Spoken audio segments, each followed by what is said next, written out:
नमस्ते। एक बार जंगल में आग लग गई। सभी जानवर इधर से उधर भागने लगे। आग लगने की वजह से जिसको जो रास्ता सही लग रहा था वो वहीं भाग रहा था। इसी बीच एक शेरनी को प्रसव पीड़ा शुरू हो जाती है। वो ज्यादा दूर नहीं जा पाती और वहीं अपने बच्चे को जन्म देती है। जन्म देने के बाद वो शेरनी मर जाती है। तभी वहां से हिरणों का एक झुंड गुजर रहा था। वो बच्चा जो अभी अभी इस दुनिया में आया था हिरणों के झुंड के साथ चला जाता है। अब वो उन्हीं के साथ पलने बढ़ने लगता है। वो भी हिरणों की तरह ही घास और पत्तियां खाने लगता है। वो कभी अपनी शक्ति पहचान ही नहीं पाया। अब वो भी अपने आप को एक हिरन ही समझने लगा। वो कभी दहाड़ भी नहीं पाया था। धीरे धीरे समय बीतता गया और वो शेर का बच्चा बड़ा हो गया। उन हिरणों के झुंड में वो शेर अलग ही नजर आ रहा था, लेकिन वो हिरन उसको अपना समझने लगे थे। तभी एक शेर झाड़ियों में छुपकर उन हिरणों पर हमला करने के बारे में सोच रहा था। लेकिन जब वो सोच ही रहा था तब उसने अचानक से उस शेर के बच्चे को देखा।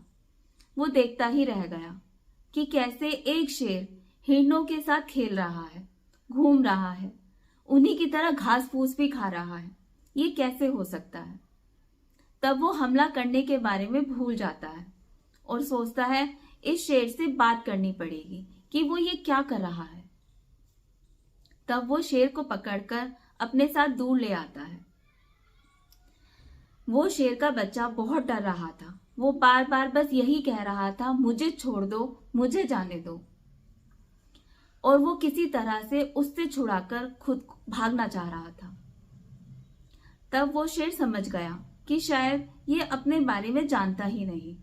तब वो उसको एक नदी के पास लेकर जाता है और उससे कहता है कि इस नदी के पानी में खुद की परछाई को देखो। वो जैसे ही डरते डरते अपनी परछाई नदी के पानी में देखता है, वो समझ जाता है कि मैं एक हिरन नहीं, मैं एक शेर हूं। मैं हिरन की तरह नहीं दिखता, मैं एक शेर की तरह दिखता हूं।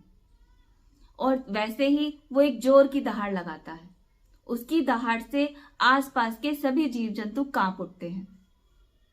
वो अपनी शक्ति को महसूस करता है। तब वो समझ जाता है कि मैं क्या हूं। ये सिर्फ उसकी कल्पना शक्ति थी कि वो खुद को हिरन समझ रहा था। तब तक वो खुद को बहुत कमजोर महसूस करता रहा। जैसे ही उसे पता चलता है कि वो एक शेर है, वो शक्तिमान बन जाता है। ये हमारी सोच पर निर्भर करता है कि हम खुद को क्या समझते हैं। जैसे वो शेर हिरणों के बीच रहकर खुद की शक्ति को भूल जाता है, कमजोर समझने लगता है, उसी तरह हमें अपने सर्कल से बाहर निकलकर ये देखना पड़ता है कि क्या हम लाइफ में इससे आगे भी बढ़ सकते हैं। जब तक आप रिस्क नहीं लेंगे तब तक आप ये जान ही नहीं पाएंगे कि आप कितना कैपेबल हो। भीड़ में रहकर खुद को भीड़ का हिस्सा मत बनने दीजिए। अपनी पहचान खुद बनाइए। If you like my videos, please like, share and subscribe.